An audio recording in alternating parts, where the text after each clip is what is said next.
क्या एक युद्ध है? नहीं, ये एक सीधा युद्ध नहीं है। यह है economic war, political pressure, sanctions and proxy diplomacy. America और वेनेजुएला की लड़ाई बंदूकों से नहीं बल्कि तेल, सत्ता और आइडियोलॉजी से लड़ी जा रही है। क्या आप ये जानते हैं, दुनिया का सबसे ताकतवर देश अमेरिका और तेल से भरपूर वेनेजुएला, दोनों के बीच कोई सीधा युद्ध नहीं हुआ है।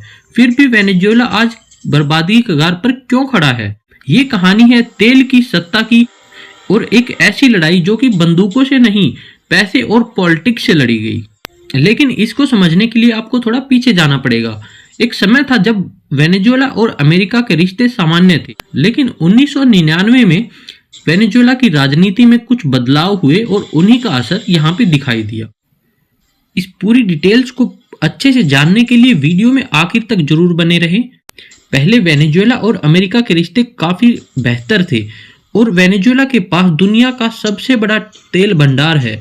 अमेरिका लंबे समय तक वेनेजुएला से तेल खरीदता था। असल समस्या तब हुई जब वेनेजुएला की राजनीति बदली। 1999 में ह्यूगो चावेज वहां के राष्ट्रपति बने। उन्होंने सोशलिज्म को अपनाया, तेल कंपनियों को नेशनलाइज किया और अमेरिका की नीतियों की खुलकर आलोचना की। चावेज ओपनली बोले, अमेरिका लैटिन अमेरिका को कंट्रोल करना चाहता है। यहीं से तनाव शुरू हुआ। अमेरिका को वेनेजुएला से 3 सबसे बड़ी दिक्कत थी। पहला, सोशलिज्म का डर।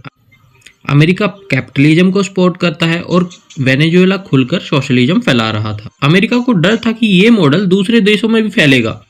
दूसरा, ऑयल कंट्रोल। चावेज ने यूएस ऑयल कंपनीज को देश से बाहर कर दिया और तेल पर सरकार का पूरा कंट्रोल ले लिया। और तीसरा जो सबसे बड़ा कारण था वो था एंटी अमेरिकन अलायंस। वेनेजुएला ने रूस, चीन और ईरान से दोस्ती बढ़ाई।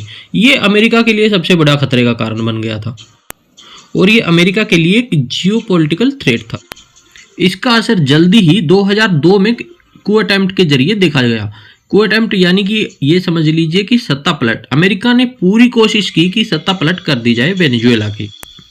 2002 में वेनेजुएला में चावेज के खिलाफ कू अटेम्प्ट हुआ। कुछ समय के लिए उन्हें सत्ता से हटा भी दिया गया और आरोप लगे कि अमेरिका ने कू अटेम्प्ट करवाया है। लेकिन अमेरिका ने ऑफिशियली डिनाई कर दिया कि हमने भाई कोई कू अटेम्प्ट नहीं करवाया है, ये हमारी नीतियों के खिलाफ है। लेकिन सबसे बड़ी दिक्कत तो यही रही। यहीं से अमेरिका और वेनेजुएला के रिश्ते काफी हद तक बिगड़ चुके थे। कुछ समय बाद चावेज की मौत हो गई और चावेज की मौत होने के बाद निकोलस माडुरो सत्ता में आए। उनके सत्ता में आने के बाद इकोनॉमिक मिसमैनेजमेंट हो गया, ऑयल के प्राइसेस गिरने लगे, करप्शन बहुत ज़्यादा बढ़ गया। इसके नतीजे ये निकले कि इन्फ्लेशन बहुत ज़्यादा बढ़ गया, फूड और मेडिसिन की भारी कमी हो गई और लोग देश छोड़कर भागने लग गए। दूसरी तरफ अमेरिका ने वेनेजुएला पर सैंक्शंस लगा दिए थे, जो कि एक आर्थिक हमला भी हो चुका था उनके ऊपर। वेनेजुएला की गवर्नमेंट पर सैंक्शन लग गए थे, ऑयल एक्सपोर्ट पर, और उनके बैंक अकाउंट्स भी फ्रीज हो गए थे। अमेरिका का कहना था माडुरो डिक्टेटरशिप चला रहा है और वेनेजुएला का कहना था कि अमेरिका हमें भूखा मारना चाहता है।